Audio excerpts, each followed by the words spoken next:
Bom pessoal, eu sou o Daniel, através do PROAC Expresso Lab 42, com recursos da Lei Aldir Blanc, eu promovo agora uma aula palestra, sobre o patrimônio cultural de Santana de Parnaíba. E eu começo aqui no bairro do Cururuquara. A gente está numa área bem ruralizada, e é daqui, dessa capelinha, que começa uma das festividades mais antigas que a gente tem no estado. Há 134 anos é realizada a Festa do Cururuquara. E é com um ingrediente muito especial que tem dentro dessa festa, que foi declarado junto com o Virado Paulista, Patrimônio Imaterial do Estado de São Paulo, que é o samba paulista. No nosso caso, a vertente do samba rural paulista ou samba de bumbo. Bom, eu comecei essa história toda de patrimônio a convite de uma pessoa daqui do bairro do Cururuquara, que era o Nobertinho Reginaldo Rocha. Grande Nobertinho, faleceu infelizmente num acidente automobilístico. Eu comecei com o samba de bumbo, com esse patrimônio, conhecendo numa ONG da cidade de Santana de Parnaíba. Hoje eu moro em Barueri, mas me criei em Santana de Parnaíba. Por isso a ideia de falar sobre esse patrimônio. Eu trabalho indo às escolas, fazendo oficina, construindo instrumentos com relação ao samba de bumbo, esse patrimônio imaterial. Então o Nobertinho foi até a ONG, a Fundação Procad, viu que eu fazia esse trabalho lá, aprendi lá com sambadores aqui da região, e falou que queria fazer a mesma coisa aqui no bairro dele, com os mais jovens, ensinar o samba, a cantar, fazer roupa, fazer instrumentos. E aí eu vim. A gente fez a partir de 2006 oficinas aqui com o pessoal, criamos um grupo chamado Bumbos do Cururuquara. Foi a primeira vez que eu pisei aqui. E a partir dessas oficinas ele me convidou a fazer parte do grupo de samba de bumbo do Cururuquara. A gente vai entrar em mais detalhes sobre o que é o samba de bumbo, o que é o Cururuquara. Eu queria, na verdade, mostrar para vocês exatamente esses espaços que contemplam o patrimônio cultural de Santana de Parnaíba. Então a gente vai também na Serra do Itaqui, que é um patrimônio natural. A gente vai olhar, pelo menos de longe, que é mais difícil chegar, no Morro do Voturuna e nas 209 casas do Centro Histórico. Sobre a Capela Nossa Senhora da Conceição do Voturuna, a gente vai comentar algumas coisas, porque como é uma propriedade particular, a gente precisava de uma solicitação prévia para entrar, para gravar lá dentro. Beleza? Vamos nessa então.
Bom, pessoal, então a gente está no bairro do Cururuquara, certo? É um bairro aqui do município de Santana de Parnaíba.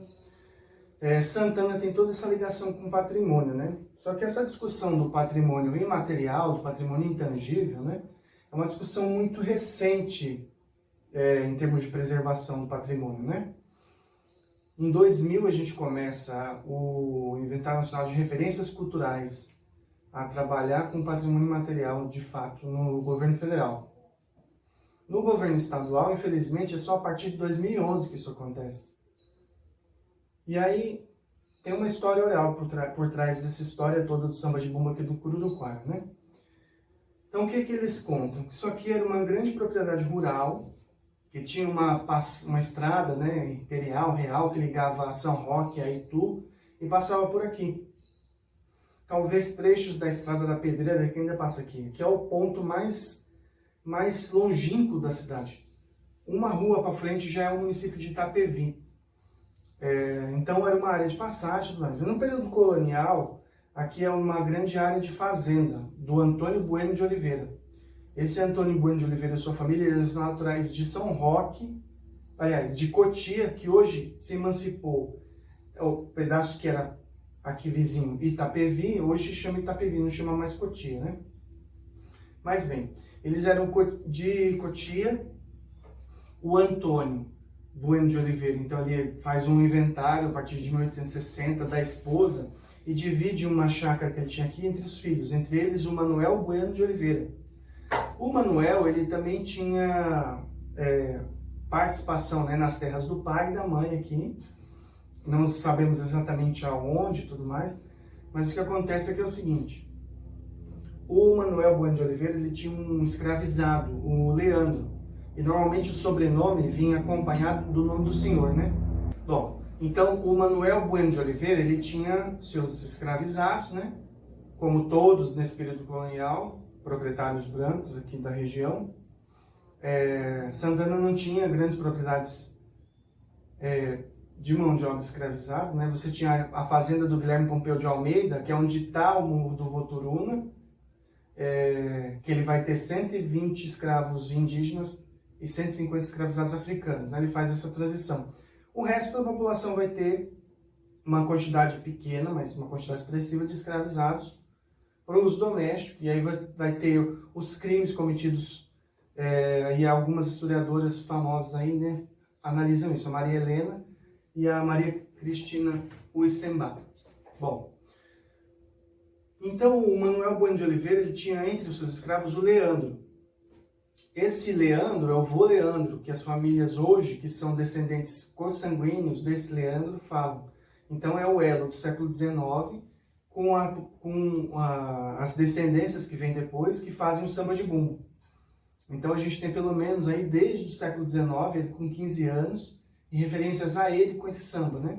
Aqui bem próximo também está o município de Pirapora do Bom Jesus, onde aconteceu aqueles encontros do samba de bumbo nos barracões, né? Analisado pelo Mário de Andrade e tudo mais. Aqui, conta que em 1888, quando foi assinada a Lei Áurea,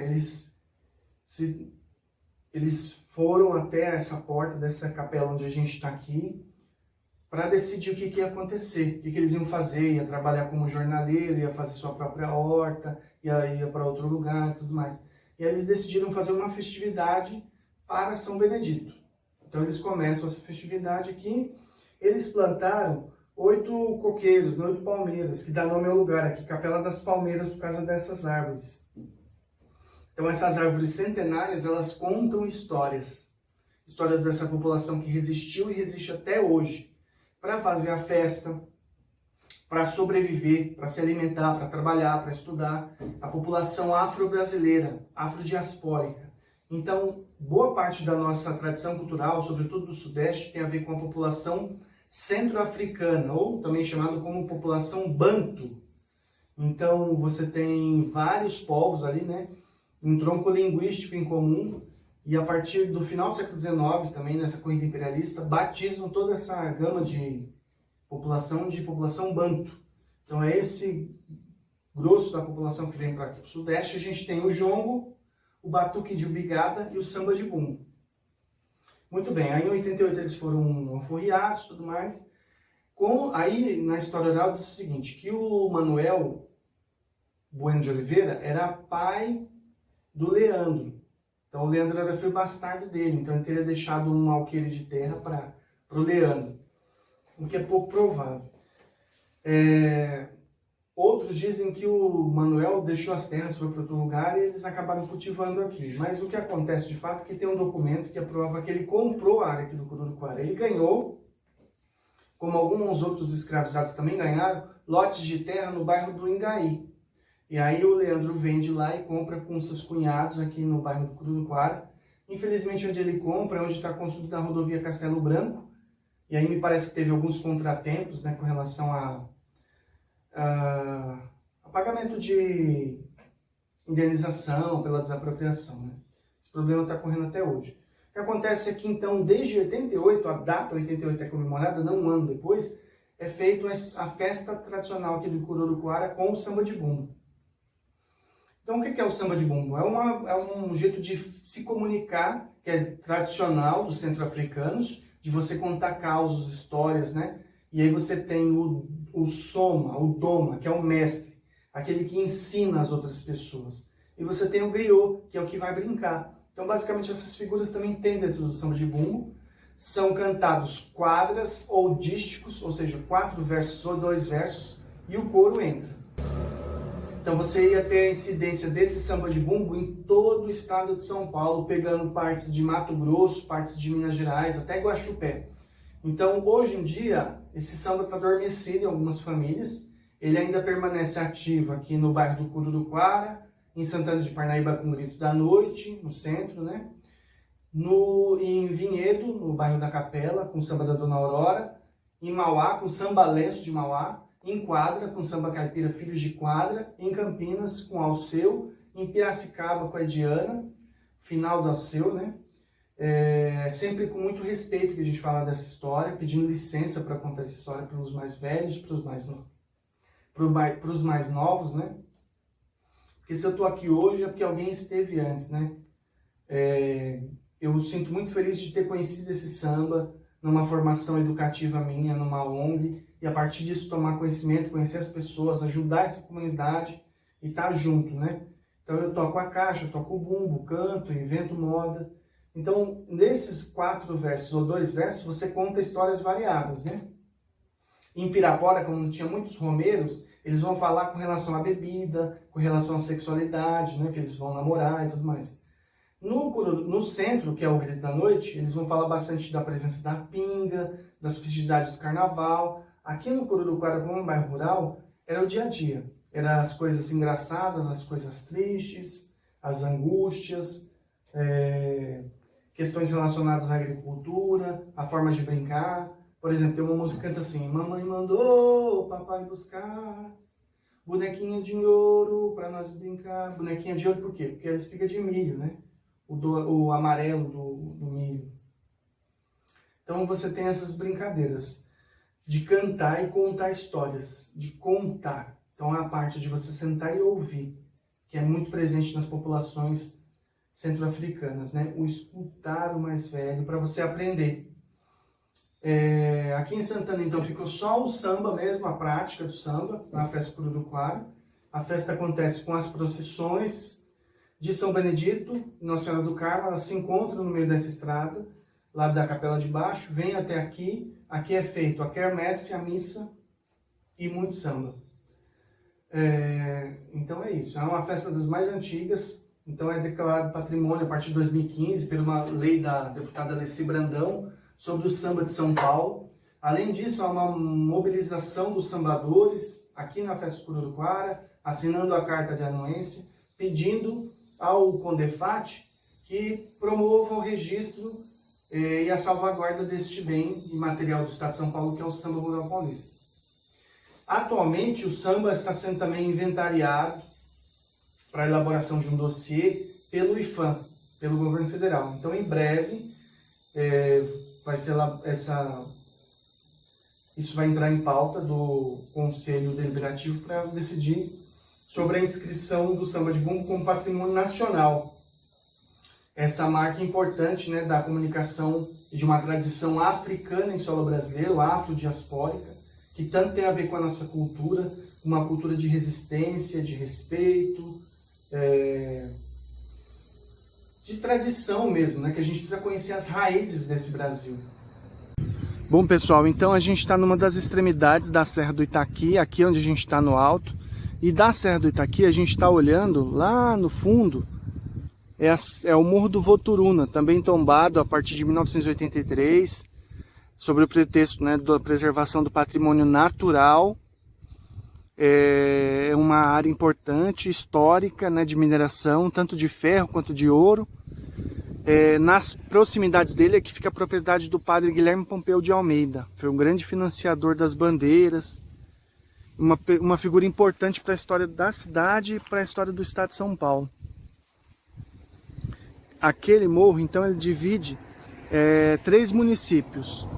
Basicamente, Pirapora, do Bom Jesus, do lado de lá, desse lado que a gente está olhando, o município de Santana de Parnaíba, e uma das extremidades, o município de Araçariguama. Então é uma região importante, bonita, belíssima. Em trechos que a gente vê mineração atual, é para extração do cauim, da cal. Também às vezes de maneira irregular, né? Necessitando de alguma denúncia para fiscalização dos órgãos de preservação, para visualizar se está sendo mantida a preservação nos ditames do processo de tombamento. Morro do Voturuna é um dos patrimônios culturais do município de Santana de Parnaíba.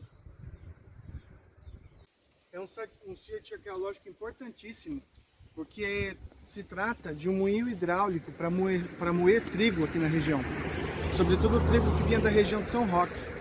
Então há uma ruína de pedra, de alvenaria de pedra, pedra sobre pedra, que está aqui na parte de baixo desse barranco, dessa inclinação da Serra do Itaqui. A Serra do Itaqui, esse processo de tombamento é muito complexo, porque era para ser preservado toda a serra, só que no meio dela tem o condomínio Aldeia da Serra. E quem solicitou o processo de preservação dessa área foram os condomínios. E não que eles tivessem uma consciência ecológica de fato. Proibia a proliferação de loteamentos populares, o surgimento de outros condomínios nessas áreas verdes que eles querem que se preserve, porque é a marca da vendagem, da venda, do marketing dos condomínios da Aldeia da Serra. A gente está num trecho da Serra do Itaqui, que fica no bairro do Sítio do Morro, em Santana de Parnaíba, e aí contempla dois patrimônios culturais, né? Um é um sítio arqueológico, que é a ruína de pedra do Sítio do Morro, que é uma construção em alvenaria de pedra, que era um moinho hidráulico, um moinho de trigo. E além desse moinho hidráulico, esse moinho de trigo, a gente tem também a própria Serra do Itaqui. Agora, esse processo de tombamento, né, o proponente do processo, foram os próprios residenciais da Aldeia da Serra, para impedir que loteamentos populares cheguem muito próximo a esses condomínios valiosíssimos, né? Então, boa parte desse território, dessa área preservada está na descida para Castelo Branco, tanto do município de Itapevi quanto de Santana de Parnaíba. Então é para formar um cinturão em torno dos condomínios.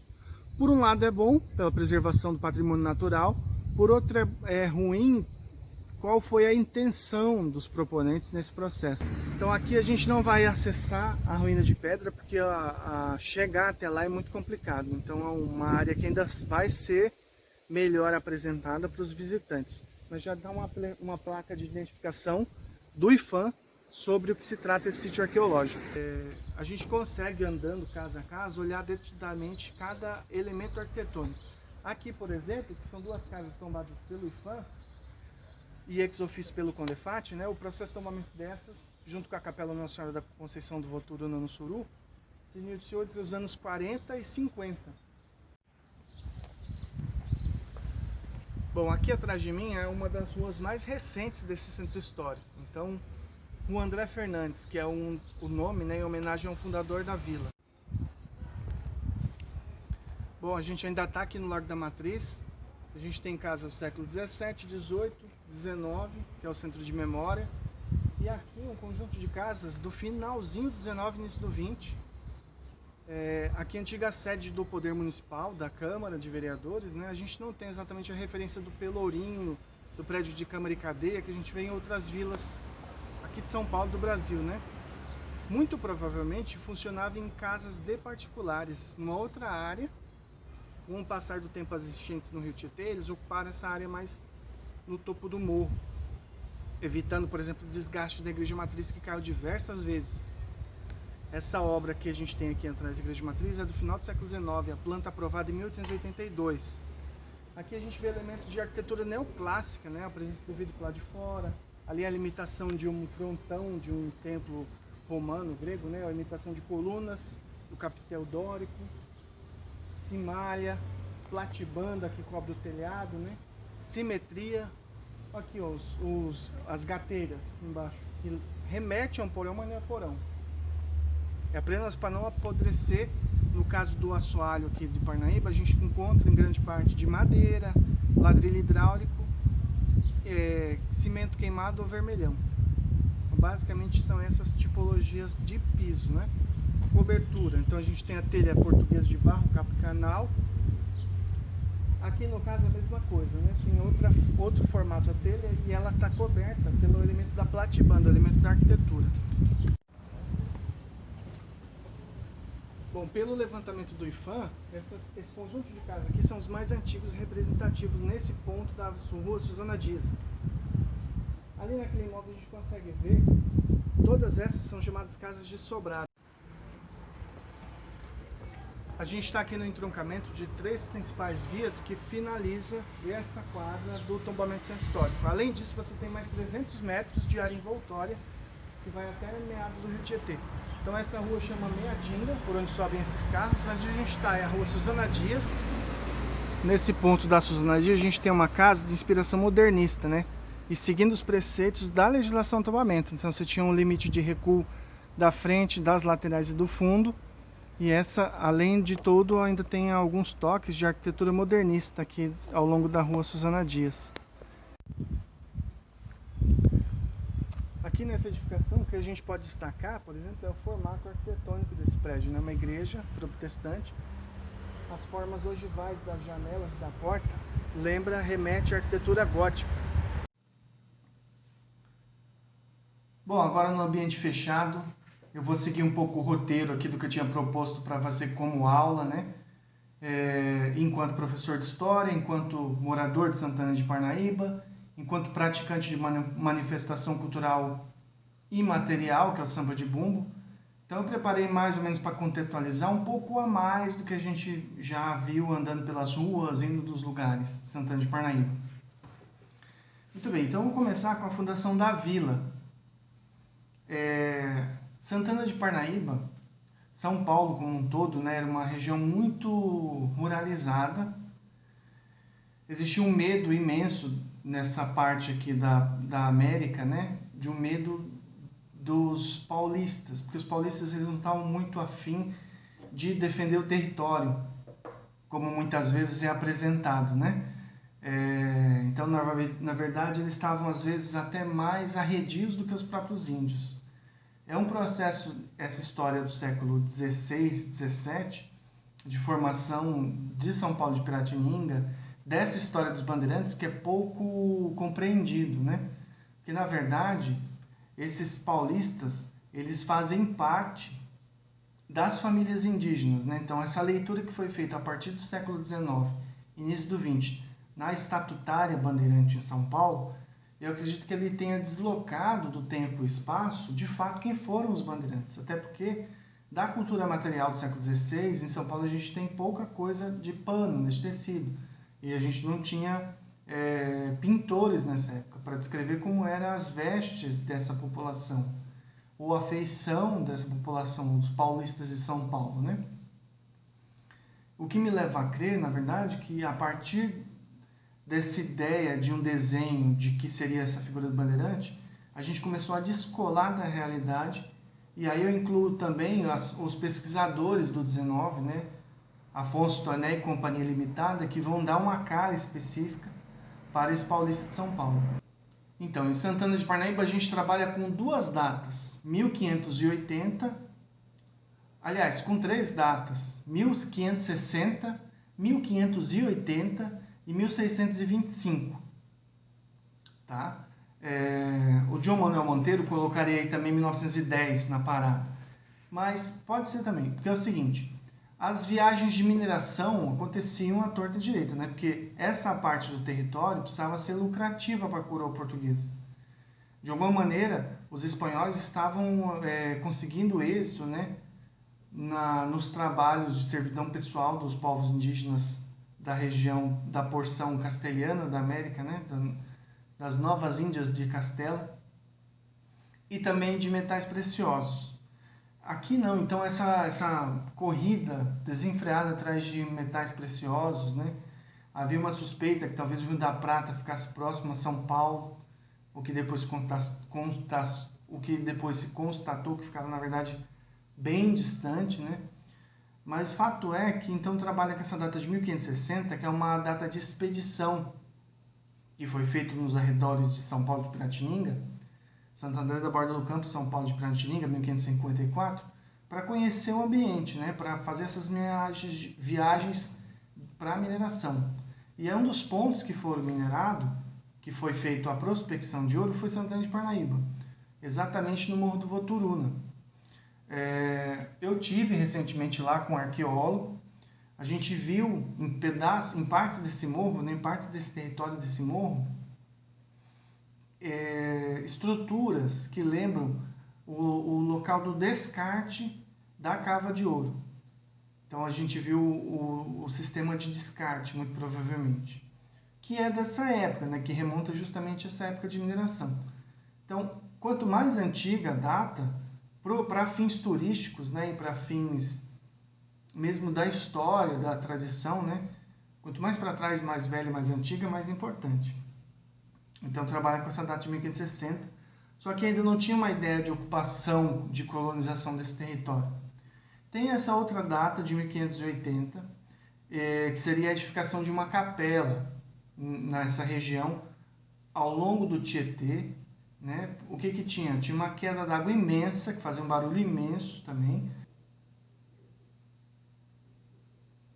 Então, tinha uma queda d'água imensa, que fazia um barulho estrondoroso, chamada Cachoeira do Inferno, no Rio Tietê. Você tinha que obrigatoriamente parar nessa passagem dificultosa para barcos, né? Você tinha um ponto de observação que era a confluência do Tietê com Pinheiros. O próximo ponto era lá em Assunção, no Paraguai, né? Era muito longe, então você tinha que estabelecer alguns pontos estratégicos da geopolítica. Então eu enxergo Santana de Parnaíba nesse contexto também. Então eles param numa das margens do Rio Tietê. Uma das pessoas que acompanha a expedição, né, de 1560 é o Manuel Fernandes Ramos. Manuel Fernandes Ramos foi vereador em São Paulo, exerceu outros cargos importantes na municipalidade de São Paulo de Piratininga, à época, né? E aí tem essa disputa também dos locais de mando. E aí você tem também essa necessidade de expansão de outros lugares de mando. Então há essa expansão dos locais de mando de poder colonial em São Paulo, e aí Santana vai mais ou menos surgir por aí. Você tinha o cultivo, sobretudo do trigo em algumas regiões, né? Só que você não pode fazer o cultivo excessivo, você tem que deixar a terra descansar por um período. E aí nisso você ia fazendo... existia uma necessidade agrícola muito forte, né? Um celeiro do Brasil foi São Paulo. Então, como é que era feito isso? Com as lavouras. Então, você tinha que descansar a lavoura e partir para um próximo pedaço para que eles chamavam de matos maninhos, né? Ou terras virgens. E aí, era muita sesmaria pedida, assim, nesse sentido de você produzir alguma coisa. E o Manuel Fernandes Ramos, então, solicita a doação de sesmaria desse arraial de Santana de Parnaíba, né? Que viria a ser Santana de Parnaíba. Ele ocupa, então, aforamente, né, terras aforadas, não eram terras entregues de fato e de direito pela Sesmaria. A família dele ainda mora lá no parque, na região hoje atual do Parque do Ibirapuera, né, a Susana Dias, André Fernandes, Domingos Fernandes, Baltazar Fernandes. Em 1589, o patriarca da família, Manuel Fernandes Ramos, então vem a falecer. Então, veja, 1580 é quando eles estabelecem nessa paragem de Santana, nessas terras aforadas, uma capela. O Manuel era devoto de Santo Antônio, então a capela, o oráculo principal era para Santo Antônio. A partir da morte dele, a Susana Dias toma as rédeas da situação daquele arraial, se muda com a família em 1589 para Santana de Parnaíba, o que viria a ser Santana de Parnaíba. Vocês entendem, né? Quando eu falo Santana de Parnaíba é como está hoje, né? Mas é óbvio que eu estou aqui tentando construir uma ideia de como que se deu essa construção histórica e esse processo todo no patrimônio cultural da cidade.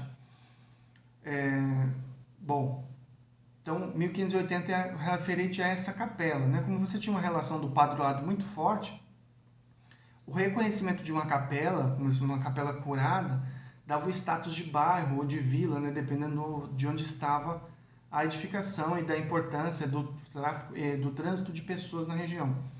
Muito bem.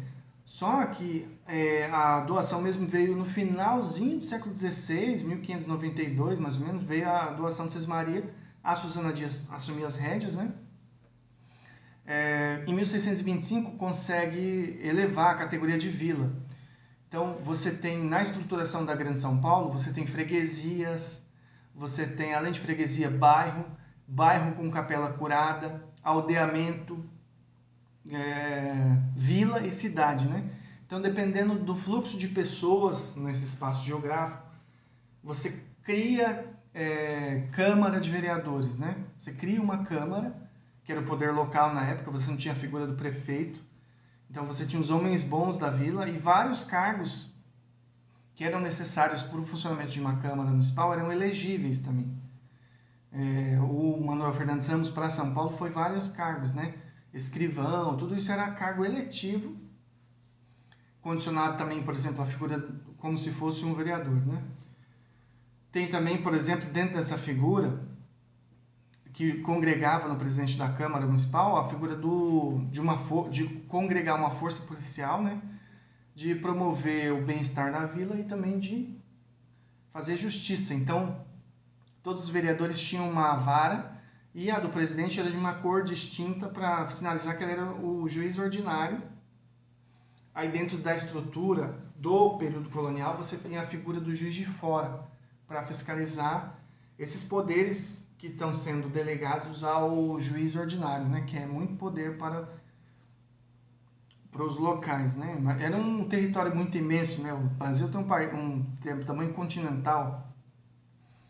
Então essa ideia de câmaras municipais facilita o processo de colonização e de governar esse território como um todo, né? Então foi só em 1625 que conseguiu elevar a categoria de vila. Então você começa com um bairro com capela curada, ou só bairro rural, né? Depois você atinge o status de freguesia. Aqui, entre as figuras, né, a gente tem o jesuíta espanhol, o português. Por exemplo, a gente tem a figura do bávaro Ulrich Schmidl, né? Então tem várias pessoas nesse novo mundo aqui tentando descobrir o que é isso. Mas basicamente essas são esse caldeirão, né? E aí você tem esse grau de complexidade das vilas, fundando câmaras, né?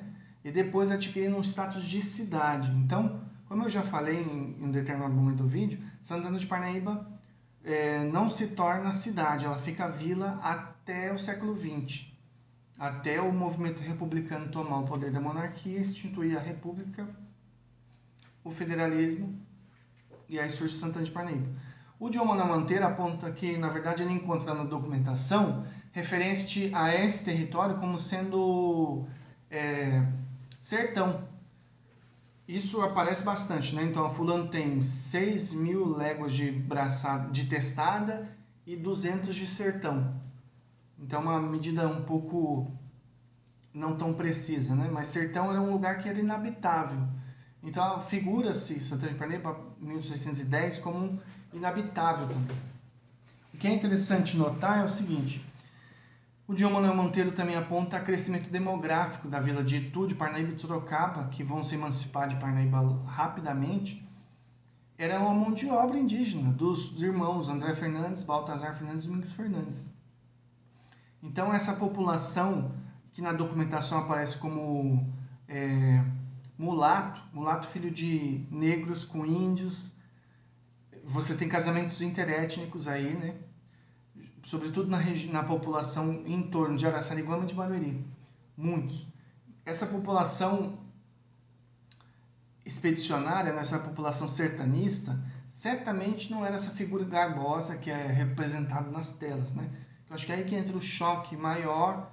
Obviamente que eles se beneficiaram de conflitos intertribais, que a parte perdedora escravizavam, né? Talvez tenham escravizado mais de 400 mil índios para usar como mão de obra escrava, para vender para outras partes do território. Terrível, né? Mas essa é a história de Santana de Parnaíba. Desse período, da primeira Câmara, das primeiras atas, a gente não tem registro. Então, em alguns lugares você tem as figuras, né? O prédio de Câmara e Cadeia, o Pelourinho, onde funcionava basicamente o início da vila, do bairro. Em Santana a gente infelizmente não consegue ter isso. Tá? Do século XVI ao século XIX, Santana vive, por exemplo, o Augusto Hillary, que é um cronista e viajante, ele dedica a Santana de Parnaíba uma nota de rodapé. É impressionante, Santana de Parnaíba não é visitada nem pelos Andradas, né, na viagem mineralógica. Eles passam num ponto bem distante do centro histórico, Cajamar, hoje a cidade de Cajamar.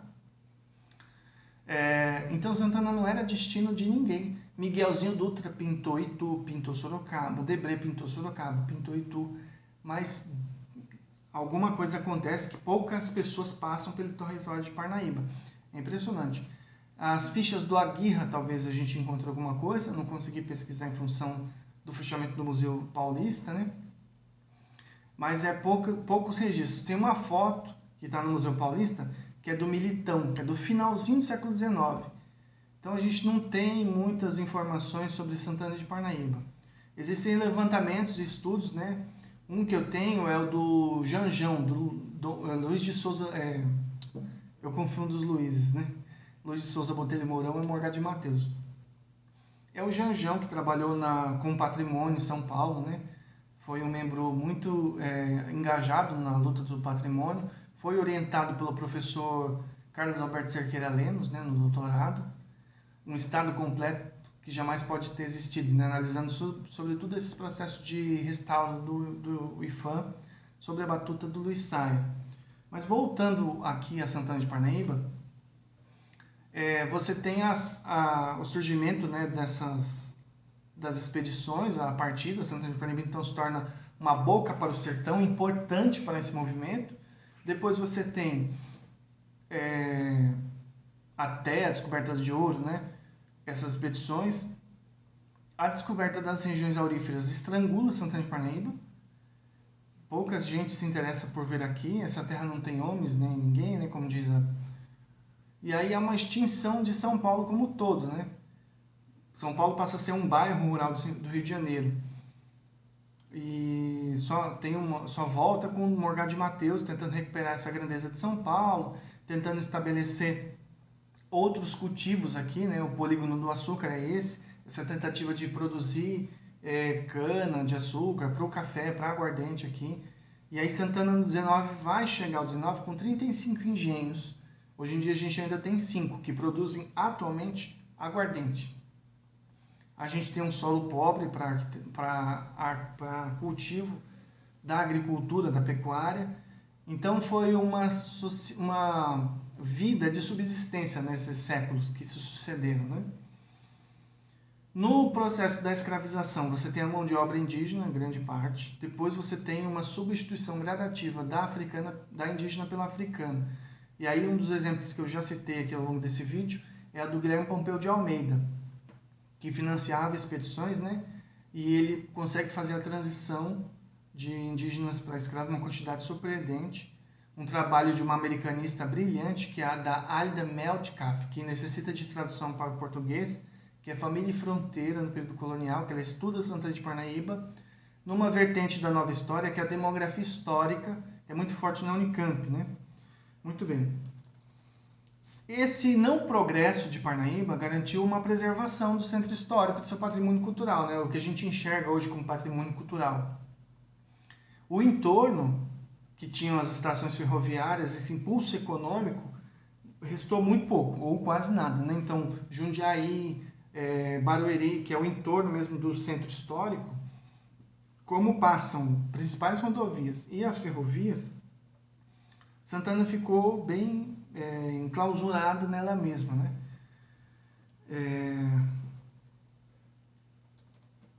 Então, a gente conhece o Decreto-Lei número 25, né, que é de preservação do patrimônio, a criação do Serviço do Patrimônio, do IFAM. Um dos primeiras pessoas a encabeçar esse processo foi o escritor Mário de Andrade.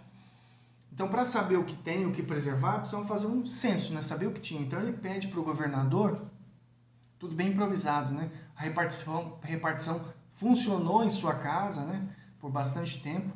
Eles pedem um carro para o governador, eles saem percorrendo todo o estado, e aí ele fala dessas casas velhas de São Paulo, sedes de fazenda, que o Luiz Saia vai chamar de casas bandeiristas, né? Isso é uma outra discussão. E aí ele se depara com a igreja matriz, numa das cartas para o Dr. Rodrigo, ele diz que a igreja matriz é feia para o diabo. O que se salva aqui é a Capela Nossa Senhora da Conceição do Voturuna. Nem tudo também. Ele deixa bem claro isso nos gostos dele. E aí, a partir dos anos 40, o Dom Clemente da Silva Negra, o Lúcio Costa, estão pesquisando sobre os beneditinos, né, a arquitetura jesuítica. E aí ele solicita para o Luiz Saia que fotografasse a Capela Nossa Senhora da Conceição do Voturuna. Em 1941 é feito o processo de tombamento da Capela Nossa Senhora da Conceição do Voturuna, que está numa propriedade particular dos Melo Barreto. Os Melo Barreto compraram a área que correspondia ao município de Santana de Parnaíba da fazenda do Guilherme Pompeu de Almeida. De um lado eles lotearam, fizeram condomínio Voturuna, do outro ainda está a capela. O proprietário estava querendo ver com a prefeitura se conseguia viabilizar visitas pagas, né, para colégios particulares, sobre tudo que procuram. E aí no condomínio Voturuna, a casa sede é um prédio antigo também, foi desmontado em Minas Gerais, era a Fazenda Retirinho, e foi remontada aqui em Santana de Parnaíba, desenho por desenho. O restaurador de Santana Ilo fez isso muito bem, né? Então lá, Casa Mineira, na estrada ecoturística do Suru, que é uma estrada que tem outros elementos lindíssimos, né? O Morro do Voturuna, muitas nascentes de água, cachoeira. Era o caminho mais antigo que tem da vila, né? Muito bem, só que o IPHAN, a partir de 1950, ele se interessa por duas casas, muito provavelmente pela comemoração do quarto centenário. O Luiz Saia já conhecia a Casa Urbana de Parnaíba, a Casa Seiscentista, e ele tenta, a partir dos anos 50, a partir do quarto centenário, restaurar, e aí ir para cima já, com processo de tombamento e tudo. Então ele começa bem no que pensava o IPHAN na época, encabeçando o pedido pelas Belas Artes, que é o casarão. E aí depois, a reboque, vem a casa pequenininha, que é nos bens históricos. Inclusive é um caso bem curioso, que a pesquisadora, né, Maria Regina, que dá nome ao prédio da FEFELESH na USP, ela estava fazendo a pesquisa histórica e sofria para receber o salário, né? Então isso é bem engraçado. E você vê isso na documentação histórica sobre os processos. Então eles tombaram 3 coisas em Santana, o governo federal: a Capela do Voturuna e as 2 casas na Praça da Matriz. E aí você tem um monte de problemas, né? Porque você tem a área envoltória, os moradores querendo melhorar suas casas e tudo mais. Isso vai dar um problemaço para a ambiência do imóvel tombado, né? O poligonal de tombamento. Então, a partir dos anos 70, e com a morte do Dr. Rodrigo, que assume Renato Soeiro e depois o Aloysio Magalhães, a crise de identidade, há um balanço do que foi feito e uma mudança. Com o Aloysio Magalhães é a mudança mais radical, né? A concepção estava mudando ali 60, 70 do que seria patrimônio e tal. Há o compromisso de Salvador, né? O compromisso dos governadores em criar autarquias estaduais. E aí tem 3 decretos importantíssimos em São Paulo. Um que era a reconstituição histórica dos municípios, então ia ter um grupo de trabalho para isso. A criação da rede de museus históricos e pedagógicos, que também acontece nessa casa seiscentista do IPHAN. E a criação do CONDEFAT, o Conselho de Defesa do Patrimônio Histórico e Artístico Nacional. Isso nos interessa porque impacta exatamente numa proposta de trabalho que o CONDEFAT vai encabeçar, que é diferente do que o IPHAN fazia, que aí é tombando os centros históricos inteiros, né? Então, Cananéia, Iguape, Santana de Parnaíba. Então, os centros históricos como um todo, né? Todos os centros históricos. Então é isso. A partir de 1962 há um esforço para tentar criar na Casa do Anhanguera o museu pedagógico. Não há um interesse do IPHAN em liberar a casa. Isso passa a ser um problema, né? Porque na verdade aí a gente não tem a data precisa de começo desse museu. Muito provavelmente em função de uma pressão dos artistas locais no final dos anos 80 e nos anos 90, quando o Fleury devolve a gestão para o município do museu. Então esse museu nunca existiu de fato, né? Agora que a gente está tentando se aproximar do IBRAM e do CISEM para, enfim, estar dentro da rede, dentro do métier dos museus, né? Eu falei então do tombamento, né? O processo do centro histórico é bem complexo. Circula muito aí entre os estudantes de arquitetura a série monográfica, que é o que eles produziram na sequência, que são diretrizes para o pensamento urbano dessa cidade, né? Para onde vamos crescer e como vamos crescer. É muito interessante, é muito grande esse material, só que ele não é o processo de tombamento. É muito estranho porque nenhum processo de tombamento as pessoas costumam ler, com exceção desse pesquisador aqui, talvez por ofício, né? As informações estavam desencontradas, por exemplo, no site do Condefat, tinha uma informação e estava lá, fonte, processo de tombamento. Era na época da presidente Ana Lana, né? E aí eu entrei em contato e falei, ó, a informação não bate, eles atualizaram, copiaram exatamente o trecho que está lá de informação histórica sobre o processo de tombamento, que foi ex officio. Ex officio é porque já tem uma instância superior que reconheceu bem. Então, não tem por que você fazer todo o processo burocrático. Você já antecipa esse processo e foi feito, né? Não foi contestado na época, muito provavelmente os moradores que têm a consciência que têm hoje das dificuldades, das patologias naturais e provocadas nas construções do centro histórico, eles se oporiam, porque eles fazem barbaridade. Então, da cidade que foi tombada em 1982, com resolução de tombamento, resta pouquíssimo hoje em dia. Veja bem o que eu estou falando. Falta fiscalização, não da prefeitura. A prefeitura reporta para a Secretaria de Obras e a gente acha que quando a pessoa coloca a placa lá, aprovado, Condefat, aprovado, IFAM, de fato a pessoa está executando o projeto que foi apresentado, né? Se foi apresentado. Porque não tem, não regula a altura do gabarito, as cores das fachadas. E aí é sempre o discurso é, não temos gente, não temos gente. Então existe uma padronização. Casas anteriores a 1800, paredes brancas, alvenaria na cor natural da madeira. De 1800 a 1910, amarelo, ocre, rosa, só que a esquadria verde. E depois cada elemento com uma cor, a partir de 1910. Pouquíssimas pessoas seguem isso. Manter a fachada sem acréscimos, sem decréscimos, para manter a homogeneidade do centro histórico.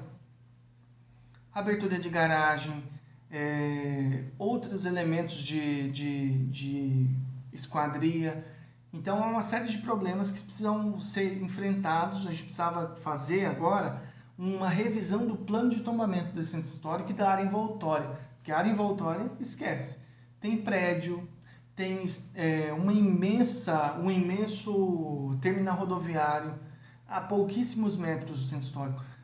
Havia um muro de taipa que pertenceu ao mosteiro beneditino que foi autorizado pelo Condefat que fosse feita a demolição. Então há um descompasso nessa discussão do patrimônio, tanto material quanto imaterial, com todo mundo, com Receita, Planejamento do Meio Ambiente, obras, cultura, IFAM, Condefat. Então o debate não deve ficar só no campo da cultura, né? Infelizmente é só o que fica. Bom, é isso. Eu espero que vocês tenham gostado. Não dá para apresentar tudo, né? A ideia de patrimônio é uma ideia que avança e agora é uma ideia que amplia ainda mais o que é a noção de patrimônio. E aí é o seguinte, é muito interessante porque enquanto a gente está debatendo o que é patrimônio, outros lugares do mundo estão perguntando como vamos preservá-los, né? A festa do Cururuquara, por exemplo, é uma delas. O Condefat fez o registro do samba paulista, só que não é um dossiê. A gente não tem uma história aprofundada de nada. É tudo sempre assim, quer dizer, a coisa não é aprofundada, né? O patrimônio cultural de Santana de Parnaíba compreende uma série de coisas de natureza natural, de patrimônio natural, de patrimônio imaterial e de patrimônio edificado. Essas três em conjunto é o que forma o patrimônio cultural. Então, as casas do IFAM sofreram com essa compreensão de patrimônio restrito à construção, à edificação. E aí o entorno começou a se modificar e eles tiveram que acionar a justiça. Se você tivesse desde o princípio pensado no patrimônio cultural, que amplia a noção, engloba todas as formas de representação da cultura que o Estado vai chancelar como patrimônio, talvez o impacto teria sido mitigado. Tem uma ideia muito interessante que veio o professor Magnani, do Núcleo de Antropologia Urbana da USP, que ainda hoje existe, que são duas categorias de moradores, os de dentro e os de fora. Os de fora vão morar na Vila Nova, próximo ao centro histórico, né? Atualmente, todos eles têm problemas com as edificações, né? Não protegem de fato. Quem vem morar, quem sai e aluga, enfim, tem os problemas de patologias e a gente precisa preservar. Nós temos tesouros humanos vivos, que é o patrimônio do samba de bumbo. A gente precisa ver essa coisa das leis dos mestres, lei griot, né? Aproveitar e pleitear benefícios para o nosso patrimônio imaterial, que a gente começou a discutir a nível federal em 2000 e no estado de São Paulo em 2011. Quanto tempo já passou por isso? Então a gente precisa ver isso muito, muito, muito rapidamente.